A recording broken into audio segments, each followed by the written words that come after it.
Na ekolo Congo démocratique na liebisi basalaki mokolo le 29 novembre, comité permanent et la confession épiscopale nationale du Congo Senko balobi ete balongwe pona mwatango moke na misala maimatali plateforme confession religieuse plateforme eye esalaka ete bapona bakambi baseni botiki mosala pona mwatango moke moye mosalemi kaka sima mwa mikolo ECC to Église du Christ au Congo bango pe batikaki mosala pona mwatango moke na masolo maye pona bango pe bakatoliko bayokanaki te lolenge ba confession religieuse mususu oyo motoba baponaki Denis Kadima bo mokambi ya sika ya seni pona bango Denis Kadima azali mingi pembeni ya président Félix Tshisekedi kaka sima mwa mikolo mangomba maye motoba basangani pona kopona mokambi ya sika ya plateforme confession religieuse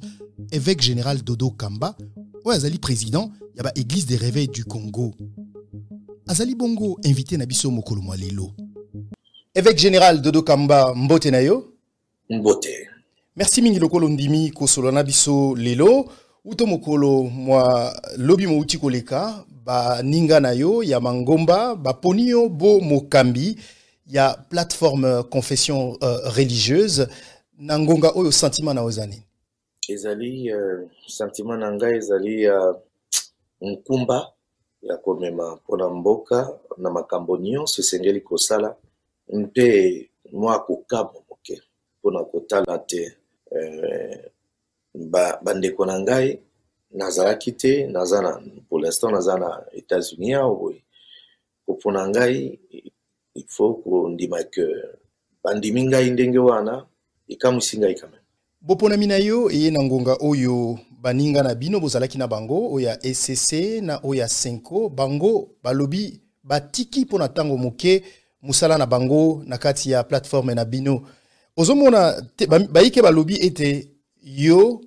olie olanda baninga bo solola ondimi yozwa kibokonzi wana lokola ozokende nango na ndenge ya tembe olobi nini pona yango te yali tembe te me nakanisi te na ndenge ya makomi oyo etangusaka biso bo tomonaka totangaka yango lokola buku ya biblia mpona bakretien lokola buku ya Coran na bamusulman mpe constitution ya mboka biso na plateforme na biso tobengaka yango charte na charte na biso tolobi te moto nyonso confession nyonso soki alingi abima katikati na organisation ya plateforme azali libre ya kobima nde toconsidere te kobima ya bandeko eza volonté na bango oyo biso tozo respecte yango mpe na nsima biso tondimi kosala yango mpo eza mokumba mpona kosunga mpe kotambusa parti ya composante na biso na kati ya mboka donc tokoki kotika yango efanda boye te mpo moto akotambusa aza te nde tondimi mokumba wana me na tembe na moto te me ezali plutôt mokumba mpe charge ya koloba te soki oyo atiki mosu akoki komema mpe kosala mosala yo lobi ete baninga babimi bango balobi babimi te balobi batiki pona mwatango moke c'est-à-dire ko suspendre bakoki pe kozonga yo woleli kokoma mokonzi ozomona te ke soki balobi bazonga ekozala mwa kokoso te mpo eza na makambo tokoki koloba yango na etando moke boye te na télévision pamba te bandeko bayebi te eza na ba disposition oyo toza nango na buku na biso oyo tobengaka charte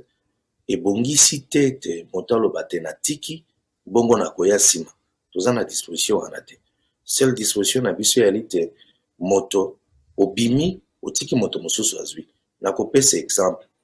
yali lokola match ekobeta katikati na terrain ya football baboye babetaka bale ya makolo bongo gardien lui bon natiki nanu ngai na bimi nde bozobeta wana bonga na bimi nanu komsa na kozonga nsima nakanisi te soki entraîneur aza conséquent koloba te lokola oyo bimi tika na tia moto mosusu ole ntango yo koya kozonga tobongisa nsima. Eza na baposte batika kango boye te. Wana eza makambo tokokoloba na etando eke te, eza makambo katikati na biso. Me lokolo tuni nde nalobi kaka na mokuse wana. Toyi kosala bakritike ya bandeko na biso na etando eke lokola television boye te. Me bondima te oyo tosali eza responsabilité na biso mpona koloba te plateforme ekoko kufa te mpo mokumba oyo bapesa biso esengeli te continue komema yango. Bayike bakanisi ete position na bino soki totali ndenge boza kokende balobi bino nabenga bino boye basi confession mosusu wana lokola bino bozali pouvoir en place ezali kosalela bino okoloba na bato wana ni te biso pouvoir en place ezali kosalela biso te me nazondima korespecte opinion ya moto nyonso me nazosenga ke bandimela biso pouvoir en place ezomema biso te me tozali bacolaborateur ya pouvoir en place ndenge mibeko ezosenga mpona mboka me eza te ke bakomema biso ndenge bango balingi te po ezali na elema moko te ekoki koétablir yango lelo oyo. Kasi touti komona mikolo miyuti koleka tangu mwa ndungu ekotaki na kati na bino Animateur, il y a institutions, notamment président Assemblée nationale, président Sénat, président conseiller spécial, il y a président de la République en matière de sécurité, na premier ministre, bakendaki bongo kokutana, na papa cardinal, il y a église catholique. Aux hommes, on a que le fait que bango bakende kokutana na bango, donc bazo pesa bango peut-être moins valeur que le cabino. Non, ingi kolobate, ndebi pa inako kolobate, peut-être nde tine ya kolobate. Bangonde bali penda pembeni ya pouvoir po bangonde bamona na katango nyonso biso te. Bon, yana makambo susu balobaka ngo na télévision te. Bino bomona ka baki kotala bango. Mais boyebi te soki eza na makambo na kati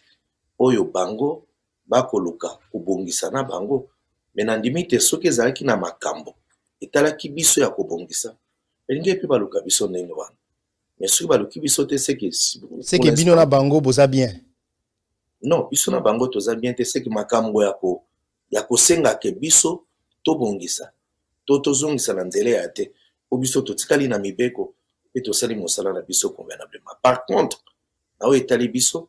soki to moni makambo mikoleko ya eza malamu te. Beaucoup na biso to ke ko bete kuki ya porte na bango. Bo ya koloba te bo fungoela biso to kota to ana makambo ya koloba. Bino bobongisa nakanisi te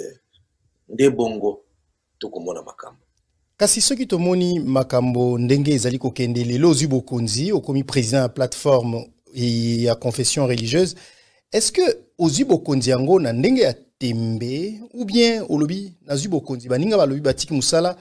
nange kozala na luka bango po bazonga na mesa tokoba kosala musala position na opende ezali nini?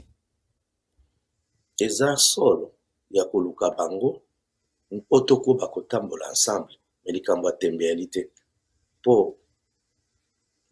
tembe mpona nini mpona kozwa nini kokoma wapi na ndimi te soki na ndimi nazwa responsabilité eza po naliki te nzambe akopesa biso mayele ya kosala mwa démarche mpo tokutana tosolola tobanza mboka totika kobanza biso moko me tobanza mboka mpo ya avenir ya peuple oyo. Évêque général Dodo Kamba, merci mingi lokola pesi biso mwangunga kosola na yo nazo rappeler ko zabongo président ya plateforme ya ba confession religieuse na République démocratique du Congo. Natonde Botoni lokolo zaki invité na biso lelo.